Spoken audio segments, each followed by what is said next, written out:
Allez, on vous a parlé hier du jet lag à cause du décalage horaire lorsqu'on revient de vacances. Aujourd'hui, on va vous expliquer comment fonctionne notre horloge biologique pour réussir à trouver son propre rythme en fonction de son travail et de sa vie sociale. Si vous gardez le même rythme la semaine et le week-end, au contraire, si vous êtes extrêmement fatigué et si vous n'arrivez pas à vous synchroniser, on vous attend au 3921 pour vos témoignages. Docteur Martine Pérez, d'abord, l'horloge biologique, ça existe vraiment? C'est quoi? Oui, l'horloge biologique, ça existe vraiment. On sait tous que notre cycle biologique dure 24 heures comme une journée, c'est-à-dire qu'on a un cycle de veille-sommeil qui dure 24 heures et tout cela est rythmé par un petit groupe de cellules qui se trouve au niveau de l'hypothalamus et qui est l'horloge biologique principale.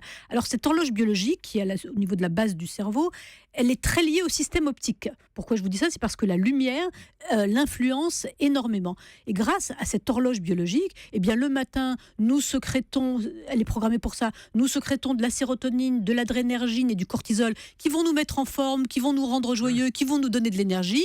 Et puis au fur et à mesure de la journée, ces sécrétions vont diminuer. Et le soir, on va sécréter de la mélatonine grâce à cette horloge biologique. Et cette mélatonine, eh bien, ça va nous donner envie de dormir on commencera à avoir envie de dormir 21h, 22h, 23h, ça dépend des personnes. Et ça, c'est la lumière qui provoque tout ça? Et voilà, exactement, l'exposition à la lumière est très liée à cette horloge biologique, mais elle a toujours un cycle de 24 heures. Vous enfermez des personnes, on s'enfermerait tous dans une grotte dans la nuit pendant des mois et des mois, eh bien on continuerait, ça peut être très amusant, n'est-ce pas? On continue, je vous vois rire, vous avez l'air très content. Je connais votre esprit coquin. Non mais il rit d'un rien, surtout, excusez-le. Eh bien on resterait sur un cycle qui aurait 23h30, 24h30, ça veut dire c'est quelque chose qui est quand même interne, notre horloge biologique marche indépendamment de la lumière. Mais est-ce qu'elle peut se décaler, se dérégler, voilà, Alors, effectivement, cette horloge biologique, elle est assez fragile, elle est assez sensible.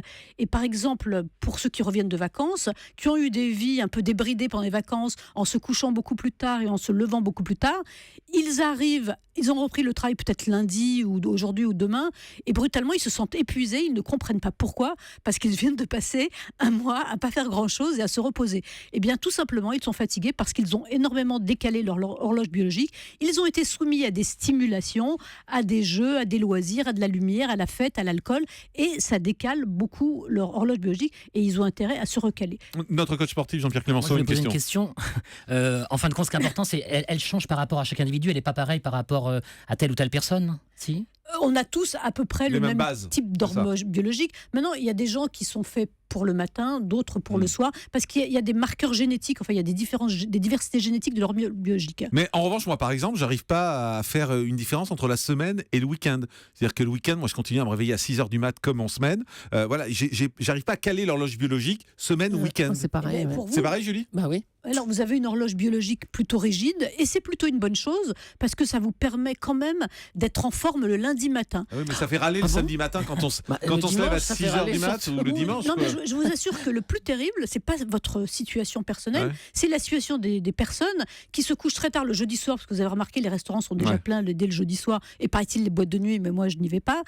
Ils se couchent tard jeudi soir, vendredi soir, samedi soir, dimanche soir, ils n'arrivent plus à dormir parce qu'ils se sont réveillés tard et donc leur horloge biologique est complètement déréglée. Ils sont épuisés le lundi matin, voire le mardi matin. Donc il y a des gens qui ont vraiment une sorte, ce qu'on appelle, il y a un chercheur américain qui a inventé le concept de jet lag social. Et ce jet lag social, c'est-à-dire que c'est des gens qui sont en décalage horaire permanent, en manque de sommeil permanent, qui le matin sont épuisés parce que le week-end, ils ont trop décalé leur horloge biologique. Et le travail de nuit, ça pose un problème ou pas? Bien sûr, on a démontré que, en tout cas, les gens qui travaillent la nuit, le personnel navigant, dans les hôpitaux, dans la police, dans la gendarmerie, eh bien, on s'est beaucoup intéressé à ces personnes-là et à leur horloge biologique. Et en fait, on s'est rendu compte que les gens qui travaillent la nuit ont très souvent des vrais troubles de la santé, des troubles du sommeil, mais aussi des dépressions, mais aussi plus de maladies cardiovasculaires. Et figurez-vous que l'Organisation mondiale de la santé a décidé que le travail de nuit était probablement cancérigène. Le fait de perturber... Vous allez affoler tout le monde. Mais non, j'affole pas tout le monde. Probablement. Ça veut dire que le fait d'avoir ça dérègle le corps. Ça dérègle le corps. Si vous n'avez pas des bonnes sécrétions hormonales au bon moment, par exemple, on sait que la cortisol est sécrétée le matin et qu'elle joue un rôle énorme dans tout l'organisme. Quand elle n'est pas sécrétée à la bonne heure, ça peut poser des vrais problèmes. Et comment on peut lutter contre ça ?